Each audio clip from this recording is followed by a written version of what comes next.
এই ভিডিওতে আমি তোমাদের দেখাবো একটা টেবিলে কিভাবে একাধিক কলাম বা ফিল্ড যুক্ত করা যায় বা অ্যাড করা যায়। ভালো করে ভিডিওটা খেয়াল করো। প্রথমে আমি টাইপ করছি ইউজ MySQL, অর্থাৎ আমি আমার নিয়ন্ত্রণটা MySQL ডেটাবেসের মধ্যে নিয়ে এলাম। অর্থাৎ এই MySQL ডেটাবেসটা এবার আমি ইউজ করতে পারবো।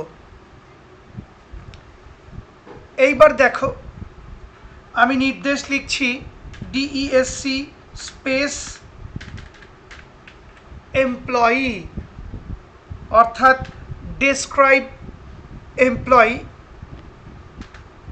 সঙ্গে সঙ্গে আমাকে এমপ্লয়ি যে টেবিলটা আমার বানানো রয়েছে তার ডিজাইন বা স্ট্রাকচারটা দেখিয়ে দিল MySQL।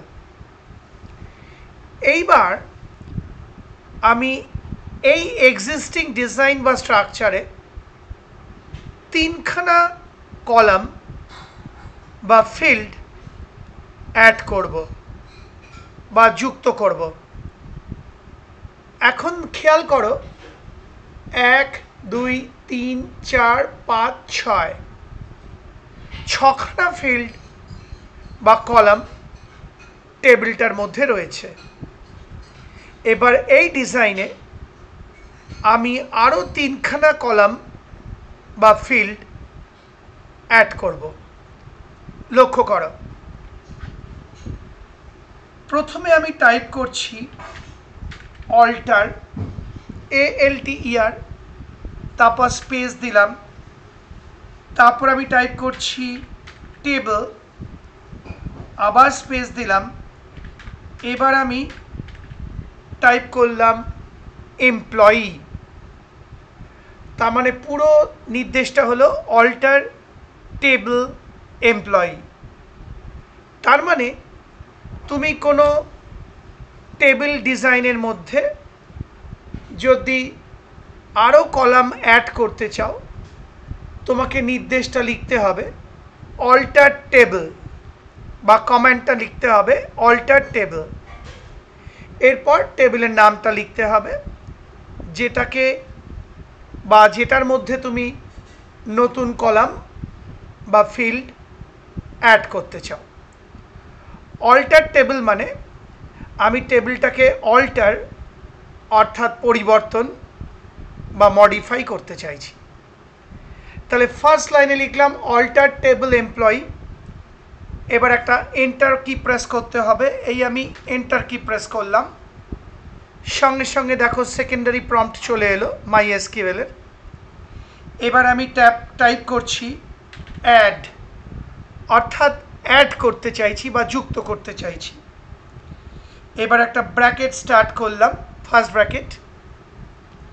এবার আমি প্রথম ফিল্ডের নামটা টাইপ করছি, লক্ষ্য করো ADDRESS, অর্থাৎ অ্যাড্রেস, স্পেস varchar,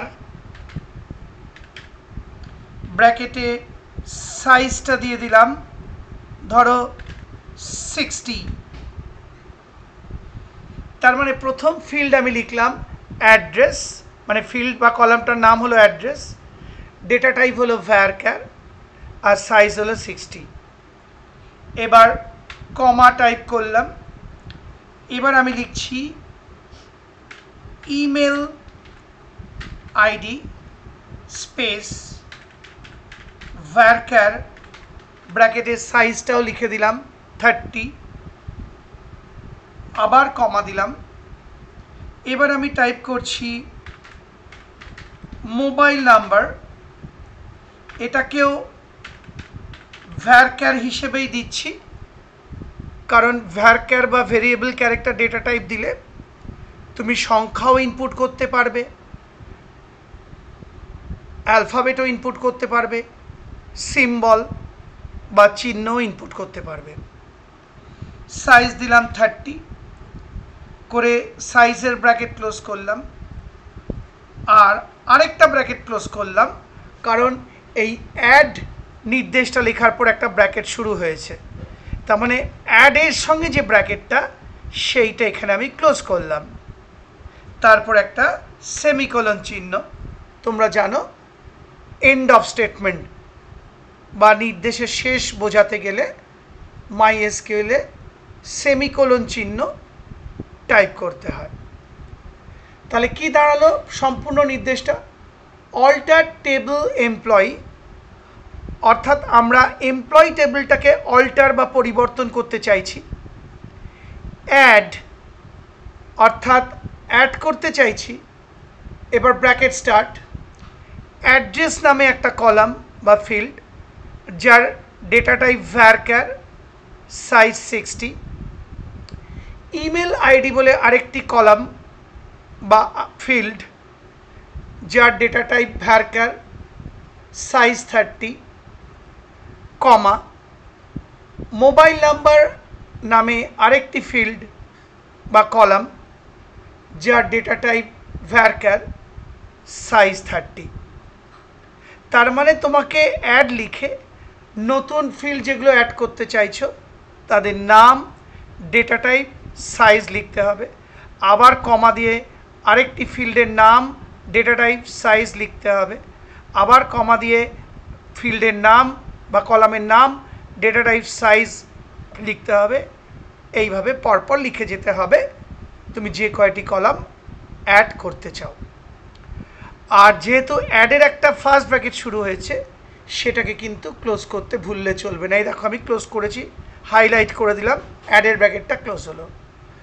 আর সবার শেষে সেমিকোলন তো দিতেই হবে, দেখতে পাচ্ছ এই যে সেমিকোলন আমি টাইপ করেছি সেমিকোলন, কারণ সেমিকোলন না দিলে নির্দেশের শেষ বোঝা যায় না। এবার লক্ষ্য করো, আমি এন্টার কি প্রেস করব, যেই এন্টার কি প্রেস করব এই পুরো নির্দেশটা চালিত হবে বা এক্সিকিউট হবে। লক্ষ্য করো আমি এন্টার কি প্রেস করছি, এই এন্টার প্রেস করলাম, সঙ্গে সঙ্গে আমাকে মেসেজ দিল কোয়ারি ওকে। এই কোয়ারি ওকে যখনই লিখবে মানে মেসেজ দেবে তোমায়, তুমি নিশ্চিন্ত হয়ে যাবে যে তোমার কমান্ড বা এসকিউএল স্টেটমেন্ট বা নির্দেশটা ঠিক আছে। এইবার দেখো আমি আবার টাইপ করছি ডিইএসসি স্পেস এমপ্লয়ি লিখে সেমিকোলন, তার মানে আমি এমপ্লয়ি টেবিলের ডিজাইন বা স্ট্রাকচারটা আবার দেখতে চাইছি। লিখলাম, লিখে এন্টার কি প্রেস করব, এই এন্টার প্রেস করলাম, তাকিয়ে দেখো শেষে 3টে নতুন ফিল্ড অ্যাড হয়ে গেছে, এই আমি হাইলাইট করে দিলাম। ওপরে তাকাও, ওপরে হচ্ছে এমপ্লয়ি টেবিলটার আগের স্ট্রাকচার, এই স্ট্রাকচারে কিন্তু 3টে নতুন ফিল্ড নেই। এবার এইটা যেটা দেখছো তোমাদের সামনে, এটা হচ্ছে এমপ্লয়ি টেবিলটার অল্টার করা বা চেঞ্জ করা স্ট্রাকচার বা ডিজাইন। এই দেখো এখানে 3টে ফিল্ড বা নতুন ফিল্ড বা কলাম অ্যাড হয়ে গেছে। এইভাবে যে কোনো টেবিলে তোমরা নতুন নতুন কলাম বা ফিল্ড প্রয়োজন মতো অ্যাড করে নিতে পারো। আশা করি বুঝতে পারলে। সেই সঙ্গে আমার এই ভিডিওটি, অর্থাৎ কিভাবে কোনো এক্সিস্টিং টেবিল ডিজাইনে নতুন কলাম বা ফিল্ড অ্যাড করতে হয় দেখিয়ে ভিডিওটি শেষ হলো।